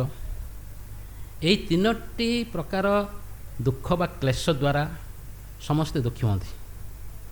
ତେଣୁ ଏହି ତିନୋଟି କ୍ଲେଶରୁ ଯଦି ଆମେ ମୁକ୍ତି ପାଇବାକୁ ଚାହୁଁ ତାହେଲେ ଆମେ ଭକ୍ତି ଆଚରଣ କରୁ। ଏବଂ ଭକ୍ତି ଆଚରଣର ପ୍ରଥମ ଷ୍ଟେଜ୍ ହେଲା କ୍ଲେଶାଗ୍ନି। ସବୁ ପ୍ରକାର ଦୁଃଖରୁ ନିବୃତ୍ତି ହେବ। ତେଣୁ ଏଇ ଯେଉଁ କ୍ଲେଶ, ଏ ଦୁଃଖ, ଏହାର ହେଉଛି ତିନୋଟି କାରଣ। କ'ଣ? ତାକୁ ତିନୋଟି ଭାବରେ ବ୍ୟବସ୍ଥା କରାଯାଇଛି। ଭକ୍ତି ରସମତ ସିନ୍ଧୁରେ ରୂପ ଗୋସ୍ୱାମୀ ଏଇ କ୍ଲେଶର କାରଣକୁ ତିନୋଟି ଭାବରେ ବ୍ୟକ୍ତ କରିଛନ୍ତି। ଗୋଟେ ହେଲା ପାପ, ପ୍ରଥମଟି। ଦ୍ୱିତୀୟଟି ହେଲା ବୀଜ, ତୃତୀୟଟି ହେଲା ଅବିଦ୍ୟା। ପାପ ଅର୍ଥାତ୍ ପାପପୂର୍ଣ୍ଣ କ୍ରିୟା, ପାପପୂର୍ଣ୍ଣ ଯେଉଁ ପ୍ରତିକ୍ରିୟା। ଅର୍ଥାତ୍ ଆପଣମାନେ ଯେକୌଣସି ବି ପାପ କରିଥିବେ, ପ୍ରାରବ୍ଧ କର୍ମ ହେଉ ଅପ୍ରାରବ୍ଧ କର୍ମ ହେଉ, ଇଏ ହେଉଛି ପାପ ଫଳ ଭୋଗିବାର ଉପାୟ। ଅର୍ଥାତ୍ ଆପଣ ପ୍ରାରବ୍ଧ କର୍ମ ଆଉ ଗୋଟେ ଅପ୍ରାରବ୍ଧ କର୍ମ। ପ୍ରାରବ୍ଧ କର୍ମ ଅର୍ଥାତ୍ ଆପଣ ବର୍ତ୍ତମାନ ଆଗରୁ ପ୍ରାରବ୍ଧ କର୍ମ କରିଛନ୍ତି, ବର୍ତ୍ତମାନ ଫଳ ଭୋଗୁଛନ୍ତି। ଅପ୍ରାରବ୍ଧ କର୍ମ ଆପଣ ଭୋଗିବେ। ତେଣୁ ଏଇ ଯେଉଁ ପାପ, ଏଇ ପାପପୂର୍ଣ୍ଣ ପ୍ରତିକ୍ରିୟା ଆପଣ ଅପ୍ରାରବ୍ଧ କର୍ମଠୁ ଆରମ୍ଭ କରି ପ୍ରାରବ୍ଧ କର୍ମ ପର୍ଯ୍ୟନ୍ତ ଏହାକୁ ମଧ୍ୟ 4 ଭାଗରେ ବିଭକ୍ତ କରିଦିଆଯାଇଛି। ଅର୍ଥାତ୍ ଅପ୍ରାରବ୍ଧ ବର୍ତ୍ତମାନ ସୁଦ୍ଧା ସେଟା ଗଚ୍ଛିତ ହୋଇକି ରହିଛି, ଆପଣମାନେ ଭୋଗ ଆରମ୍ଭ କରିନାହାନ୍ତି, ତାକୁ ଅପ୍ରାରବ୍ଧ କହୁଛନ୍ତି। ଭୋଗିବେ କାହିଁକିନା ଆପଣ ଯେତେବେଳେ ପାପ କାର୍ଯ୍ୟ କରୁଛ ନା, ଆପଣ ନିଶ୍ଚିନ୍ତ ତା ଭୋଗିବେ। କାହିଁକିନା ଆମେ କହୁଛ, ଆମେ ମାନେ କ'ଣ ଭୌତିକବାଦୀ ଲୋକମାନେ ବିଶ୍ୱାସ କରନ୍ତିନି ଯେ ଆମେ ଏ ଯେଉଁ କର୍ମ ଗୁଡ଼ିକ କରୁଛୁ ଖରାପ କାମ, ତା'ର ନିଶ୍ଚିନ୍ତ ତା'ର ପ୍ରତିକ୍ରିୟା ନିଶ୍ଚିନ୍ତ ଭୋଗିବୁ, କରନ୍ତିନି। କିନ୍ତୁ ଆପଣ ତାଙ୍କୁ ଯଦି ସାଇଣ୍ଟିଫିକ୍ ଉପାୟରେ ବୁଝିଦେବେ ନା, ସେ ଠିକ୍ ବୁଝିଯିବେ। ଆପଣଙ୍କୁ କୁହନ୍ତୁ ନ୍ୟୁଟନ୍ସ ଥାର୍ଡ଼ ଲ କ'ଣ? Every action hedge equal and opposite reaction. ସବୁ କର୍ମର ହିଁ ଫଳ ଅଛି। ଆପଣ ଏଠି ଗୋଟେ ପାହାର ପକାଇବେ, ତାଦ୍ୱାରା ଆପଣ ହାତ କାଟିବେ ନା ନାହିଁ? ନିଶ୍ଚିନ୍ତ। ଆପଣ ପାପ କାର୍ଯ୍ୟ କରୁଛନ୍ତି ମାନେ ନିଶ୍ଚିନ୍ତ ଫଳ ଭୋଗିବେ। ଆପଣ ଏବେ ନ ଭୋଗି ପାରନ୍ତୁ, ଭଗବାନଙ୍କର ଇଚ୍ଛା ଯେବେ ହେଲେ ସେ ପାପ କାର୍ଯ୍ୟ ଆପଣ ଭୋଗିବାକୁ ପଡ଼ିବ। କେହି ମଧ୍ୟ ସଙ୍ଗେ ସଙ୍ଗେ ପାପ କାର୍ଯ୍ୟ ଫଳ ଭୋଗି ଯାଆନ୍ତି। ଆଉ ଜଣେ ଜଣେ କୁହନ୍ତି ମୁଁ ତ ପାପ କାର୍ଯ୍ୟ କରିଛି, କାହିଁ ମୁଁ ତ ସୁଖରେ ରହିଛି, ମୁଁ ତ କାହିଁ କିଛି ହେଉନି, ମୋର ଭୋଗିନି। ଆସିବ, ନିଶ୍ଚିନ୍ତ ଭୋଗିବେ ତା'ର ପ୍ରାରବ୍ଧ କର୍ମ। ତେଣୁ ଇଏ ହେଉଛି ଅପ୍ରାରବ୍ଧ। ଯେଉଁ କର୍ମଟା ପାପ କର୍ମଟା ସଞ୍ଚୟ ହୋଇକି ରହିଲା ସେ ଅପ୍ରାରବ୍ଧ। ତେଣୁ ସେ ଅପ୍ରାରବ୍ଧ ଧୀରେ ଧୀରେ କ'ଣ ହେବ ନା କୁଟମ୍, 4ଟା ହେଉଛି ଅପ୍ରାରବ୍ଧ, କୁଟ, ବୀଜ, ପ୍ରାରବ୍ଧ, ଏ 4 ଭାଗରେ ବିଭକ୍ତ କରାଯାଇଛି। ତେଣୁ ଏ ଅପ୍ରାରବ୍ଧଟା ଯେତେବେଳେ ବୀଜକୁ ପରିଣତ ହେବ, ବୁଝିଲେ ନା, ସେଇଟା ମାନେ ସୁପ୍ତ ଅବସ୍ଥାରେ ଅଛି, ସେଇଟା ଜାଗ୍ରତ ହେଇନି ହେଲା। ସେଇ ସୁପ୍ତ ଅବସ୍ଥାରୁ ଯେତେବେଳେ ବୀଜକୁ ପରିଣତ ହେବ, ମଝି ଅବସ୍ଥା ହେଉଛି କୁଟମ୍ ବା ବୀଜ ହେବାର ପୂର୍ବ ଅବସ୍ଥାକୁ କୁଟ କୁହାଯାଏ। ଏବଂ ଯେତେବେଳେ ସେଇଟା ବୀଜ ହୋଇଯିବ ସେଇଟା କୁହନ୍ତି ବୀଜ। ଏବଂ ସେ କର୍ମ ଗୁଡ଼ାକ ବର୍ତ୍ତମାନ ପାପ କର୍ମ ଗୁଡ଼ାକ ବୀଜ ଆକାରରେ ରହିଲା। ତାପରେ ଆପଣ ଭୋଗିବା ଆରମ୍ଭ କରିବେ, ସେଇଟା ହେଉଛି ପ୍ରାରବ୍ଧ, ବୁଝିଲ। ତେଣୁ ଏଇ ଯେଉଁ କ୍ଲେଶାଗ୍ନି ରହୁଛି, ଇଏ ହେଉଛି ପାପ। ପାପପୂର୍ଣ୍ଣ ପ୍ରତିକ୍ରିୟା ସମସ୍ତେ ଭୋଗିବେ। ପାପ, ବୀଜ, ଅବିଦ୍ୟା। ବୀଜ ଅର୍ଥାତ୍ ସିଏ ତ ଗଲା, ତୁମେ କହିଦେଲେ ପାପର 4ଟା ଷ୍ଟେଜ୍। ଏଇ ଯେଉଁ ବୀଜ କଥା କହୁଛି ବା ସେଇ ଯେଉଁ ପାପର ଯେଉଁ ବୀଜଟାକୁ ଆମେ କିପରି ଗ୍ରହଣ କରୁଛୁ ବା କିପରି ଆମେ ତାକୁ ସଞ୍ଚିତ କରୁଛୁ, ସିଏ ହେଉଛି ସବୁ ଭୌତିକ ଇଚ୍ଛା। ଭୌତିକ ଇଚ୍ଛା ଦ୍ୱାରା ଏହି ପାପର ବୀଜ ସବୁ ଆମ ଭିତରେ ସଞ୍ଚିତ ହେଉଛି, ବୁଝିଲ। ଭୌତିକ ଇଚ୍ଛା କ'ଣ? ଯେତେବେଳେ ଭୌତିକ ଇଚ୍ଛା ରହିଲା, ଭୋଗ କରିବାର ଇଚ୍ଛା, ଭୌତ ସଂସାର ଇଚ୍ଛା, ଏହାଦ୍ୱାରା ଆମେ ସବୁ ପାପ ଗ୍ରହଣ କରୁଛୁ। ଅର୍ଥାତ୍ ଯଦି ସେହି କର୍ମଗୁଡ଼ିକ, ଭୌତିକ କର୍ମଗୁଡ଼ିକ ବା ଇଚ୍ଛାଗୁଡ଼ିକ ଆମେ ଯଦି ଭଗବାନଙ୍କୁ ସମର୍ପଣ ନ କରୁଛୁ, ଭଗବାନଙ୍କର ଉଦ୍ଦେଶ୍ୟରେ ନ କରୁଛୁ, ସେ ହେଉଛି ପାପ। ବା ତାକୁ ଭଗବାନ କହୁଛନ୍ତି ଯେ ଭଗବାନଙ୍କର ଜିନିଷ ସବୁ ଚୋରି କରୁଛ, ଚୋରି କରିବା ଗୋଟେ ପାପ ନା ନାହିଁ? ପାପ। ତେଣୁ ଆମେ ଯେଉଁ ଯେତେ ଭୌତିକ ସଂସାରରେ ଯେତେ ଜିନିଷ ଦେଖୁଛୁ, ଏ ସବୁ ଭଗବାନଙ୍କର ହେଲା। ଆମେ ଯଦି ଆମର ସେଇ ଭୌତିକ ଜିନିଷ ଗୁଡ଼ିକ ଆମେ ସବୁ ନେଇକି ଗ୍ରହଣ କରିକି ନିଜେ ଭୋଗ କରିବୁ, ଭଗବାନଙ୍କୁ ସମର୍ପଣ ନ କରିବୁ, ତାହା ମଧ୍ୟ ଚୋରି ଏବଂ ତାହା ହିଁ ପାପ। ଆପଣ କହିବେ ମୁଁ ଯାଉଛି କର୍ମ କରୁଛି, ପଇସା ଇନକମ୍ କରୁଛି, ମୁଁ ସେଇ ପଇସାରେ ଚାଉଳ କିଣୁଛି କି ପନିପରିବା କିଣୁଛି, ଆଉ ମୋ ପରିଶ୍ରମ କିଣୁଛି, ମୁଁ ତାକୁ ଭୋଗ କରିବି, ବୁଝୁଛ ନା। କିନ୍ତୁ ଯେଉଁଟା କିଣୁଛ ସିଏ ସବୁ ଭଗବାନଙ୍କର। ତୁମ ପରିଶ୍ରମଟା ଭଗବାନଙ୍କର, ହଁ କି ନାହିଁ? କାହିଁକି ମୁଁ ପରିଶ୍ରମ କରୁଛି, କେମିତି ଭଗବାନ କରିଲା? ଆରେ ତୁମ ଭିତରେ ଯେଉଁ ନିଶ୍ୱାସ ପ୍ରଶ୍ୱାସ ଚାଲିଛି ନା, ପବନ, ସେଟା କିଏ ଦେଉଛି? ଅକ୍ସିଜେନଟା ତୁମେ ନିଜେ ତିଆରି କରିପାରିବ ନା ବୈଜ୍ଞାନିକମାନେ ତିଆରି କରୁଛନ୍ତି? ଭଗବାନ, ବୈଜ୍ଞାନିକମାନେ କେଉଁଠି ତିଆରି କରୁଛନ୍ତି? ଭଗବାନ ଦେଇଛନ୍ତି। ୱାଟର ମଲିକୁଲଟା ଦେଲେ ନା H2O, ସିଏ ତାକୁ ଭାଙ୍ଗୁଛନ୍ତି, ତାକୁ ସେଇଠୁ ସେମାନେ ଆଣୁଛନ୍ତି। ସେମାନେ ନିଜେ କୌଣସି ଜିନିଷ ତିଆରି କରିପାରିବେନି। କୌଣସି ବୈଜ୍ଞାନିକ ଏ ଭୌତିକ ସଂସାରର କୌଣସି ଗୋଟେ ଜିନିଷ ବି ସେ ତିଆରି କରିପାରିବେନି। ଭଗବାନ ଦେଇଛନ୍ତି, ସିଏ ୟାକୁ ତା ସହିତ ମିଶାଉଛନ୍ତି, ତାକୁ ତା ସହିତ ମିଶାଇଛନ୍ତି, ଗୋଟେ ନୂଆ ଫର୍ମ ତୁମକୁ ଶିଖାଉଛନ୍ତି, ଦେଖାଉଛନ୍ତି। ତେଣୁ ଯାହା କିଛି ଅଛି ସଂସାରରେ ସବୁ ହେଉଛି ଭଗବାନଙ୍କର। ତେଣୁ ଏଇ ଯେଉଁ ଭୌତିକ ଇଚ୍ଛା ସିଏ ହେଉଛି ପାପ। ତୁମେ କେତେବେଳେ ଭୌତିକ ଇଚ୍ଛା କରିବନି, କାମନା କରିବନି। ତୁମେ ଭଗବାନଙ୍କୁ ସଦାସର୍ବର ପ୍ରାର୍ଥନା କରିବାର ଅଛି ଯେ ଭଗବାନ ଇଏ ହେଉଛି ଆପଣଙ୍କର ଜିନିଷ ଏବଂ ଏ ଜିନିଷ ମୁଁ ଆପଣଙ୍କ ସେବାରେ ଲଗିବି ଏବଂ ସେ ତାହାର ପରେ ଯାହା ପ୍ରାପ୍ତ ହେବି ସେଇଟା ଆପଣଙ୍କର ଆଶୀର୍ବାଦ ମୁଁ ପ୍ରାପ୍ତ ହେବି। ଏହାଦ୍ୱାରା କ'ଣ ହେଲା ନା ସେଇ ଜିନିଷଟି ଭଗବାନ ପଟରେ ଭୋଗ ଲାଗିଗଲା ବା ଭଗବାନଙ୍କୁ ସମର୍ପଣ ହୋଇଗଲା ଏବଂ ସେଇଟା ଦିବ୍ୟ ହୋଇଗଲା। ଆଉ ଭୌତିକ ତା ଭିତରେ ରହିବନି, ସେଇଟା ଦିବ୍ୟ ହୋଇଯିବ। ତାଦ୍ୱାରା ଆଉ କୌଣସି ପାପ ରହିବନି ହେଲା। ତେଣୁ ଇଏ ହେଉଛି ସେକେଣ୍ଡ ଷ୍ଟେଜ୍ ହେଲା ପାପ ବୀଜ, ମାନେ ପାପର ବୀଜ ଭୌତିକରୁ ଆସେ। ତାପରଟା ହେଲା ଅବିଦ୍ୟା। ତେଣୁ କ୍ଲେଶାଗ୍ନିର ତିନୋଟି ହେଲା ପାପ, ବୀଜ, ଅବିଦ୍ୟା। ଅବିଦ୍ୟା ହେଲା ଅଜ୍ଞାନତା। ଆମେ ଭାବୁଛୁ ଅଜ୍ଞାନତା କ'ଣ କହୁଛନ୍ତି। ଆମେ ତ ସବୁ ଜ୍ଞାନୀ, ବହୁତ ଡିଗ୍ରୀ କରିଛୁ, PhD କରିଛୁ, ସବୁ ଜ୍ଞାନରେ ଭର୍ତ୍ତି କରିଛୁ। ଆଉ ଅଜ୍ଞାନୀ କ'ଣ? ଏଇଟା କେମିତି ପାପ ହେଲା? ଅଜ୍ଞାନୀ ଅର୍ଥ ଏଠି କହିବାର ଏଠି ଭଗବାନ ତାତ୍ପର୍ଯ୍ୟ ହେଲା ଯେତେ ପର୍ଯ୍ୟନ୍ତ ଜଣେ ନିଜକୁ ନ ଜାଣିଛି ମୁଁ କିଏ, ଭଗବାନଙ୍କୁ ନ ଜାଣିଛି ମୋର ଭଗବାନଙ୍କ ସହିତ ସମ୍ପର୍କ କ'ଣ, ସେତେ ପର୍ଯ୍ୟନ୍ତ ଯେତେ ଜ୍ଞାନ ହେଲେ ବି ଅଜ୍ଞାନୀ। କାହିଁ ଆମେ ସବୁବେଳେ ଆମକୁ ନିଜେ ଭାବୁ, ଆମେ ଏଟା ନିଜ ଶରୀରକୁ ଭାବୁ ଆମେ ହେଉଛୁ ମୁଁ, କିନ୍ତୁ ଆମେ ଶରୀର ନୁହେଁ, ଆମେ ହେଲା ଆତ୍ମା। ଆତ୍ମାର କାମ କ'ଣ ନା ପରମାତ୍ମାକୁ ସେବା କରିବା। ଆତ୍ମାର ବାପା କିଏ? ପରମାତ୍ମା। ଆଉ ଆମ ବାପା କିଏ?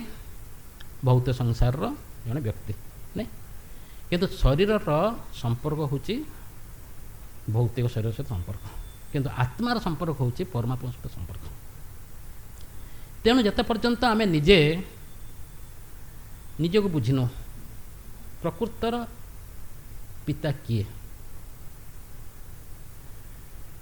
ସେତେ ପର୍ଯ୍ୟନ୍ତ ଆମେ ଅଜ୍ଞାନରେ ରହୁଛୁ। ଯେତେ ପର୍ଯ୍ୟନ୍ତ ଆମେ ଆମ ବାପାକୁ ଚିହ୍ନିନୁ ସେତେ ପର୍ଯ୍ୟନ୍ତ ଆମେ ଅଜ୍ଞାନରେ ରହିଛୁ ବା ନିଜ ସମ୍ବନ୍ଧରେ ଆମେ ଜାଣିନୁ, ସିଏ ହେଉଛି ଅଜ୍ଞାନ। କିନ୍ତୁ ଭୌତିକ ସଂସାର ଜ୍ଞାନଟା ସେଇଟା ଜ୍ଞାନ ନୁହେଁ, ସେ ହେଉଛି ଅଜ୍ଞାନ। ତେଣୁ ଇଏ ମଧ୍ୟ ହେଉଛି ଗୋଟେ ପାପ। ତେଣୁ ଏଇ ତିନିଟା ହେଉଛି ପାପ। ତେଣୁ ଏଇ ଯେଉଁ ପାପ ଦ୍ୱାରା ଆମେ ଦୁଃଖ ହିଁ ପାଉ। ତେଣୁ ଏଇଠୁ କେମିତି ମୁକ୍ତ ହୁଏ ନା ଭକ୍ତି ଆଚରଣର ପ୍ରଥମ ହେଉଛି କ୍ଲେଶାଗ୍ନି। ଯଦି ଜଣେ କେହି ଭକ୍ତି ଆଚରଣ କରିବ ତାହେଲେ ତାହାର ପ୍ରକାର ପ୍ରାରବ୍ଧ ଅପ୍ରାରବ୍ଧ ସବୁ କର୍ମ ନଷ୍ଟ ହୋଇଯିବ, ସବୁ ପ୍ରକାର ଦୁଃଖ ତାର ଦୂରୀଭୂତ ହୋଇଯିବ। ଇଏ ଭକ୍ତିର ପ୍ରଥମ କ୍ଲେଶାଗ୍ନି। ତାପରେ ଆସିଲା ଶୁଭଦା। ଶୁଭଦା ଅର୍ଥାତ୍ ସବୁ ପ୍ରକାର ଶୁଭ। ଯେତେବେଳେ ଭକ୍ତି ଆଚରଣ ହେବ କ୍ଲେଶ ଯେତେବେଳେ ଦୂରୀଭୂତ ହୋଇଯିବ ସେତେ ସବୁ ପ୍ରକାର ଶୁଭ ଫଳ ପ୍ରାପ୍ତ ହେବ। ଜଣେ ଯେତେବେଳେ ଭକ୍ତି ଆଚରଣ କଲା ସେ ଜାଣିଯିବ ଯେ ତାହାର ସବୁ ପ୍ରକାର ମାଙ୍ଗଳିକ କାର୍ଯ୍ୟ ହେବ। ମାଙ୍ଗଳିକ ଅର୍ଥାତ୍ ସବୁ ପ୍ରକାର ଶୁଭ କାର୍ଯ୍ୟ ହେବ, ତାର କୌଣସି ଦୁଃଖ ରହିବନି, ସବୁ ପ୍ରକାର ମାଙ୍ଗଳିକ କାର୍ଯ୍ୟ। ତେଣୁ ଏଇ ଯେଉଁ ରହିଲା କ୍ଲେଶାଗ୍ନି ଆଉ ରହିଲା ଶୁଭଦା, ଆମେ ଯେତେବେଳେ ଏଇ ଯେଉଁ ଭକ୍ତିକୁ ମୁଖ୍ୟତଃ ଭାବରେ ଆମେ ଯେତେବେଳେ ଭେଦ କରୁଛୁ ନା ତାକୁ ତିନି ଭାଗରେ ବିଭକ୍ତ କରିଦେଉଛୁ। ଗୋଟେ ହେଉଛି ସାଧନା ଭକ୍ତି, ଗୋଟେ ଭାବ ଭକ୍ତି, ଗୋଟେ ହେଉଛି ପ୍ରେମ ଭକ୍ତି। ସାଧନା ଭକ୍ତି ଅର୍ଥାତ୍ ସାଧନା ଦ୍ୱାରା ଆମେ ଯେଉଁ ଭକ୍ତି କରୁ,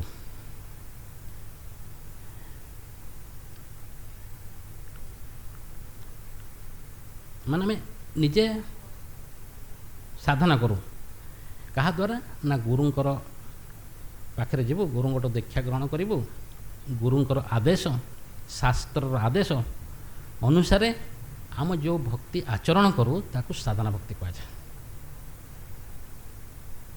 ଏବଂ ଏ ସାଧନା ଭକ୍ତିକୁ ଦୁଇ ଭାଗରେ ବିଭକ୍ତ କରାଯାଇଛି, ବୈଦିକ ଭକ୍ତି, ରାଗାନୁଗା ଭକ୍ତି। ଭକ୍ତି ସମ୍ବନ୍ଧରେ ମୁଁ ଟିକେ କହୁଛି, ଆମେ ଏଇ ସାଧନା ଭକ୍ତି ସମ୍ବନ୍ଧରେ ଆଲୋଚନା କରିବା। ବୈଦିକ ଭକ୍ତି ଏବଂ ରାଗାନୁଗା ଭକ୍ତି। ବୈଦିକ ଭକ୍ତି ହେଲା ବିଧି ଅନୁସାରେ ଭକ୍ତିକୁ ବୈଦିକ ଭକ୍ତି କୁହାଯାଏ। ବିଧି ନିୟମ କାନୁନକୁ ମାନିକି ଆମେ ଭକ୍ତି କରିବୁ, ସେଇଟା ହେଉଛି ବିଧି ଭକ୍ତି, ବୈଦିକ ଭକ୍ତି। ତୁମେ ମନା କରିବାର ପ୍ରଶ୍ନ ଏଠି ଉଠୁନି। ଗୁରୁ ଶାସ୍ତ୍ର ଯାହା କହିଛନ୍ତି ତାକୁ ନେଇ ଆମର ଭକ୍ତି କରିବାର ଅଛି। ଗୁରୁଦେବ କହିଛନ୍ତି 16 ମାଳା ଜପ କରିବ, ତୁମେ 16 ମାଳା ଜପ ହିଁ କରିବ। ତୁମେ ଭଗବାନଙ୍କର ସେବା କରିବ, ତୁମେ ଭଗବାନଙ୍କର ସେବା କରିବ। ମନା କରିବାର ପ୍ରଶ୍ନ ଉଠୁନି। ଯଦି ତୁମେ ତାହା ନ ମାନ ତାହେଲେ ତୁମେ ଭକ୍ତିର ପ୍ରଥମ ସ୍ତର ବୈଦିକ ଭକ୍ତି ଯେଉଁଟା ବିଧି ଭକ୍ତି ତୁମେ ଆଚରଣ କରିବା, ତୁମେ ଭକ୍ତିରେ ପ୍ରବେଶ କରିପାରିବ ନାହିଁ। ତେଣୁ ଜଣେ ଯଦି ପ୍ରକୃତ ଭକ୍ତି ମାର୍ଗରେ ଯିବାକୁ ଇଚ୍ଛା କରେ, ତେବେ ପ୍ରଥମେ ତାକୁ ବୈଦିକ ଭକ୍ତି ଆଚରଣ କରିବାକୁ ପଡ଼ିବ। ଗୁରୁଙ୍କର ନିୟମ, ଗୁରୁଙ୍କର ଆଦେଶ, ଶାସ୍ତ୍ରର ନିୟମ ତାକୁ ମାନିବାକୁ ପଡ଼ିବ। ସାଧୁ ସତଙ୍କର ନିୟମ ତାକୁ ମାନିକି ଚଳିବାକୁ ପଡ଼ିବ। କୁହାଯାଇଛି 4ଟି ନିୟମ ପାଳନ କରିବ, ଅର୍ଥାତ୍ 4ଟି ନିୟମ ପାଳନ କରିବାକୁ ପଡ଼ିବ। 16 ମାଳା ଜପ କରିବାକୁ କହିଛନ୍ତି, 16 ମାଳା ଜପ କରିବାକୁ ପଡ଼ିବ। ଇଏ ହେଉଛି ସାଧନା ଭକ୍ତିର ପ୍ରଥମ ଷ୍ଟେଜ୍, ବିଧି ଭକ୍ତି, ବୈଦିକ ଭକ୍ତି। ଆପଣ ଭାବୁଥିବେ ତ ଏତେ ବଡ଼ ଇଏ ହେଲା, ବହୁତ କଷ୍ଟ। ନାହିଁ, ଆପଣ ଦେଖନ୍ତୁ, ଭକ୍ତିକୁ କୁହାଯାଇଛି ଶ୍ରେଷ୍ଠ ସୁଗମ୍ୟ, ସବୁଠାରୁ ଅତି ସୁଗମ୍ୟ, ମାନେ ଅତି ସହଜରେ ତୁମେ ଭକ୍ତିଟା ହେଉଛି ଭଗବାନଙ୍କୁ ପାଇବାରେ ଗୋଟେ ହେଉଛି ସହଜ ରାସ୍ତା। ୟାଠୁ ଆଉ ସହଜ ରାସ୍ତା କିଛି ନାହିଁ, ଭଗବାନ ପାଇପାରିବେ ନାହିଁ। ଆଗରୁ କ'ଣ ଥିଲା? ତପସ୍ୟା ଆଚରଣ କରୁଥିଲେ ସେମାନେ। କେତେ ବର୍ଷ? ଲକ୍ଷ ଲକ୍ଷ ବର୍ଷ ତପସ୍ୟା ଆଚରଣ କରୁଥିଲେ। ଆପଣ ନିଜେ ଜାଣିଛନ୍ତି ରାବଣ ଯେଉଁ ତପସ୍ୟା ଆଚରଣ କରୁଥିଲେ, କହୁନାହାନ୍ତି, ଯେ ବ୍ରହ୍ମାକୁ ଯଦି ପ୍ରାପ୍ତ ହେଇଥିଲା ରାବଣ, ସେ ଯେଉଁ ତପସ୍ୟା ଆଚରଣ କରିଥିଲା ତା ଶରୀରରେ ହାଡ଼, ମାନେ ମାଂସ ଗୁଡ଼ିକ ସବୁ ପଳେଇଲା, ଖାଲି ହାଡ଼ ଗୋଟେ ଅସ୍ଥି ଥିଲା ନା ନାହିଁ। ପୁଣି କାହାକୁ? ନା ବ୍ରହ୍ମାକୁ ସନ୍ତୁଷ୍ଟ କରିବା ପାଇଁ। ତୁମେ ଏଠି ଭଗବାନଙ୍କୁ ଆମେ ସନ୍ତୁଷ୍ଟ କରିବା ନା, ଆମେ ତ ସେତେ ବଡ଼ ତପସ୍ୟା ଆଚରଣ କରୁନେ ନା। ଯଜ୍ଞ ବହୁତ ପଇସା ଖର୍ଚ୍ଚ, ଏବଂ ସେ ଯଜ୍ଞର ସାମଗ୍ରୀ ମଧ୍ୟ ମିଳୁନି। ଧ୍ୟାନ, ତୁମେ ଧ୍ୟାନ କରିବ, କାହାକୁ ଧ୍ୟାନ କରିବ? ଯେଉଁମାନେ ଧ୍ୟାନ କରୁଛନ୍ତି ବସିକି, କାହାକୁ ଧ୍ୟାନ କରୁଛନ୍ତି? ସେ କ'ଣ କରୁଛନ୍ତି? ବ୍ରହ୍ମକୁ ଧ୍ୟାନ କରୁଛନ୍ତି। ବ୍ରହ୍ମ ଅର୍ଥାତ୍ କିଛି ନାହିଁ, ଫାଙ୍କା। ତୁମେ ଫାଙ୍କାଟା ଯଦି ଧ୍ୟାନ କରିବ, ତୁମେ ସେଠି କ'ଣ ପ୍ରାପ୍ତ ହେବ? ସେଠି କିଛି ପ୍ରାପ୍ତ ହେବନି। ତୁମେ ସେଇଠି ଗୋଟେ ଇଏକୁ ଦେଖିବ। କିନ୍ତୁ ଭଗବାନଙ୍କ ସହିତ ଯଦି ଭକ୍ତି ଆଚରଣ କଲ, ଭଗବାନଙ୍କୁ ଯଦି ଧ୍ୟାନ କଲ, ଧ୍ୟାନଟା ଭଗବାନଙ୍କର ସାକାର ରୂପକୁ ଧ୍ୟାନ କର, ଏବଂ ତାହାକୁ ଭକ୍ତି କୁହାଯାଏ। ଏବଂ ସେହି ମାର୍ଗରେ ଗଲେ ତୁମେ ସହଜରେ ଭଗବାନ ପାଇଯିବ। ତେଣୁ ସୁଗମ୍ୟ କୁହାଯାଏ, ଭକ୍ତି ମାର୍ଗଟା ସୁଗମ୍ୟ ଏବଂ ଶ୍ରେଷ୍ଠ ବୋଲି କୁହାଯାଏ। ବହୁତ ସରଳ ଉପାୟରେ, ସହଜରେ ଯଦି ଭଗବାନଙ୍କୁ ପ୍ରାପ୍ତି ହେବାର ଅଛି, ବା ଭୌତିକ ସଂସାର କଷ୍ଟରୁ ଭୋଗରୁ ବା ଦୁଃଖରୁ ଯଦି ନିବୃତ୍ତି ହେବାର ଅଛି, ତେଣୁ ଏକମାତ୍ର ରାସ୍ତା ହେଲା ଭକ୍ତି ମାର୍ଗ। ତେଣୁ ପ୍ରଥମେ ଆମକୁ ବୈଦିକ ଭକ୍ତି ପାଳନ କରିବାକୁ ପଡ଼ିବ। ତାପରେ ବୈଦିକ ଭକ୍ତି ପାଳନ କରିବା ପରେ ତାପରେ ଆସେ ରାଗାନୁଗା ଭକ୍ତି। ତେଣୁ ଏଇ ବୈଦିକ ଭକ୍ତିରେ ଭକ୍ତମାନଙ୍କୁ ଆମେ 3 ଭାଗରେ ବିଭକ୍ତ କରିଦେଉ। ଗୋଟେ କନିଷ୍ଠ, ମଧ୍ୟମ, ଉତ୍ତମ ଭକ୍ତ। ତେଣୁ ପ୍ରଥମେ ଆମେ ଯେତେବେଳେ ଫାଷ୍ଟ ଭକ୍ତି ଆଚରଣ କରୁ, ସେତେବେଳେ କନିଷ୍ଠ ଭାବରେ ଭକ୍ତି ଆଚରଣ କରୁ। ଆଉ ଏବଂ କନିଷ୍ଠ ଭକ୍ତ କାହାକୁ କୁହାଯାଏ? ନା ଯେଉଁମାନେ ନୂଆ ଭକ୍ତ, ତାଙ୍କ ନିକଟରେ କୌଣସି ଶାସ୍ତ୍ରର ଜ୍ଞାନ ନଥାଏ, ବା ଶାସ୍ତ୍ରରେ କାହାକୁ ପରାସ୍ତ କରିବାର ବି ମଧ୍ୟ କୌଶଳ ନଥାଏ, ବା ଶାସ୍ତ୍ର କାହା ସହିତ ଯୁକ୍ତିତର୍କ ବି କରିପାରନ୍ତି ନାହିଁ। ସେମାନେ କ'ଣ କନିଷ୍ଠ ଭକ୍ତ କେବଳ ଗୁରୁଙ୍କର ଆଦେଶରେ ସେମାନେ ସେବା କରନ୍ତି, ଯେମିତି କନିଷ୍ଠ ଭକ୍ତ। ଏବଂ ସେମାନେ କ'ଣ କରନ୍ତି ନା ସେମାନେ ଜାଣିପାରନ୍ତି ନାହିଁ, ଭକ୍ତ ଭକ୍ତ ମଧ୍ୟରେ ସେମାନଙ୍କର ଜ୍ଞାନ ନଥାଏ, ଜାଣିପାରନ୍ତି ନାହିଁ। ତାପରେ ମଧ୍ୟମ ଭକ୍ତ। ମଧ୍ୟମ ଭକ୍ତ କ'ଣ, ତାଙ୍କର ଶାସ୍ତ୍ର ଜ୍ଞାନ ଥାଏ କିନ୍ତୁ ସେ ତାକୁ କ'ଣ କରନ୍ତି ନା ଶାସ୍ତ୍ରରେ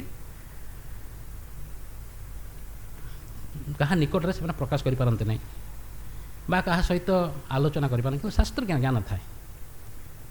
କିନ୍ତୁ ଉତ୍ତମ ଭକ୍ତ ଯିଏ, ସେମାନେ କ'ଣ କରନ୍ତି ନା ଶାସ୍ତ୍ରର ପୂର୍ଣ୍ଣ ଭାବରେ ଜ୍ଞାନ ଥାଏ ଏବଂ ସେ ସମସ୍ତଙ୍କୁ ଶାସ୍ତ୍ର ସମ୍ବନ୍ଧରେ ଜ୍ଞାନ ଦିଅନ୍ତି ଏବଂ ସେ କ'ଣ କରନ୍ତି ନା ଭଗବାନ ମାନେ ଶାସ୍ତ୍ର ସମ୍ବନ୍ଧରେ ଜାଣନ୍ତି, ଭକ୍ତିରେ ମଧ୍ୟ ସୁଦୃଢ଼ ଏବଂ ଭଗବାନଙ୍କୁ ମଧ୍ୟ ସେ ଠିକ୍ ଭଲ ଭାବରେ ଜାଣନ୍ତି ଏବଂ ଅନ୍ୟମାନଙ୍କୁ ମଧ୍ୟ ସମ୍ମାନ ଦିଅନ୍ତି, ଅନ୍ୟ ଭକ୍ତଙ୍କୁ ସମ୍ମାନ ଦିଅନ୍ତି।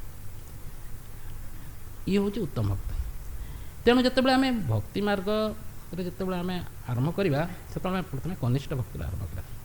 ଏବଂ କନିଷ୍ଠ ଭକ୍ତ ଯେଉଁମାନେ, ସେମାନେ ସଦାସର୍ବଦା ଗୁରୁଙ୍କର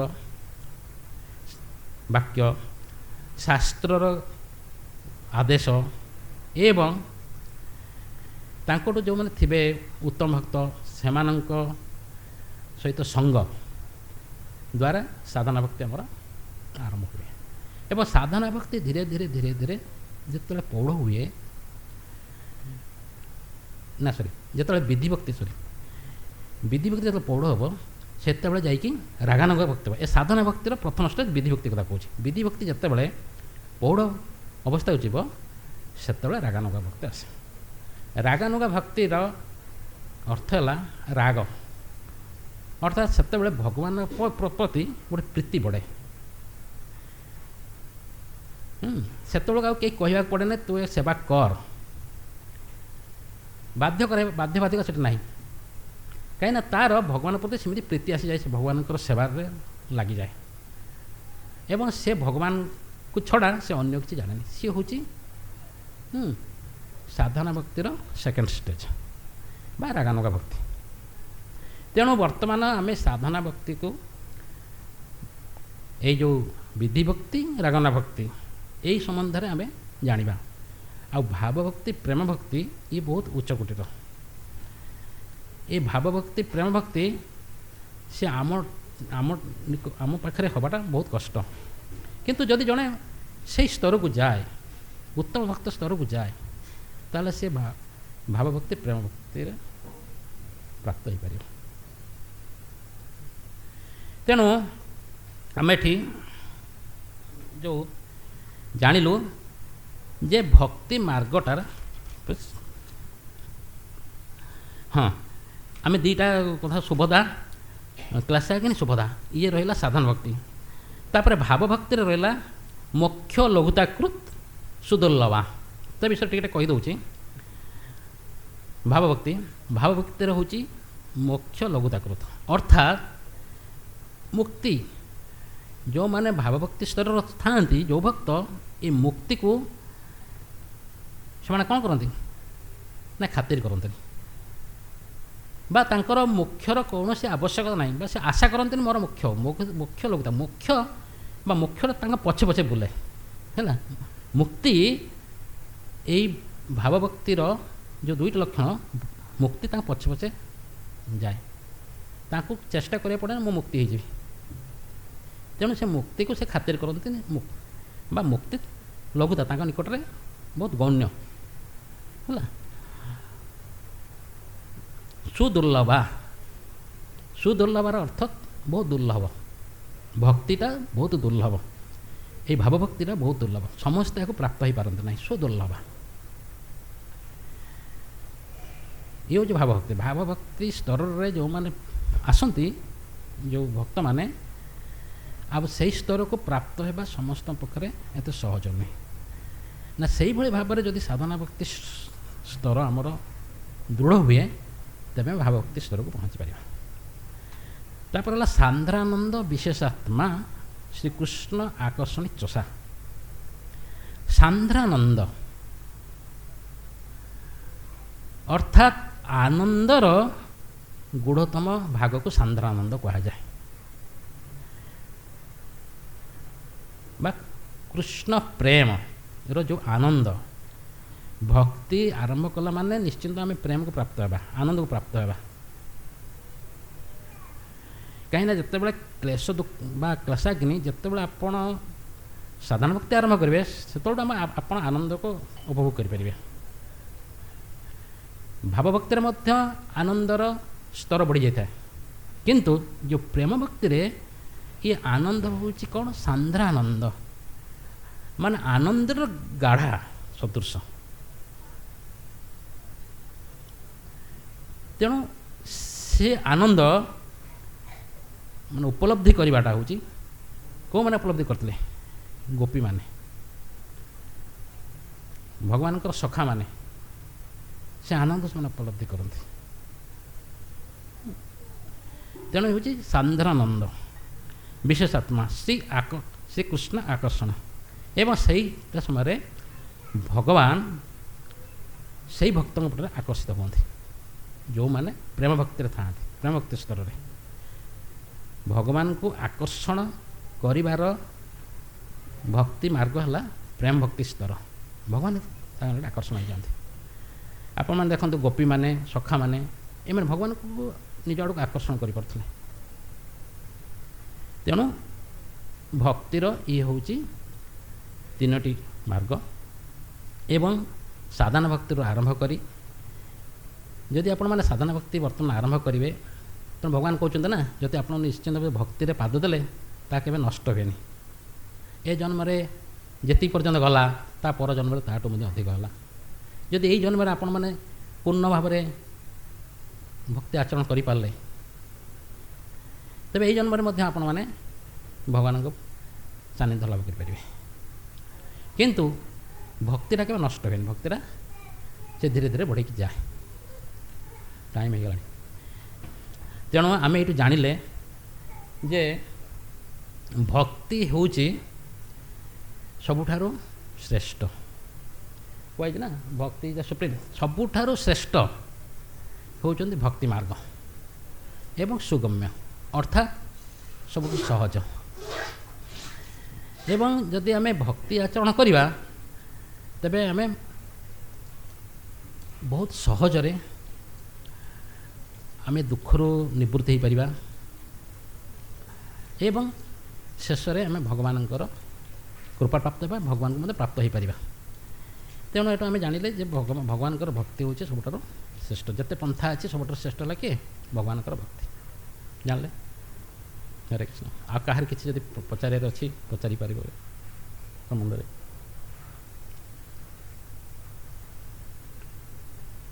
ନହେଲେ ବନ୍ଦ କରିବା। जय श्रीमद् भागवत की, जय श्रील प्रभुपाद की, जय श्रील गुरुदेव की। निताय गौर प्रेमानंदे। हरि हरि बोल।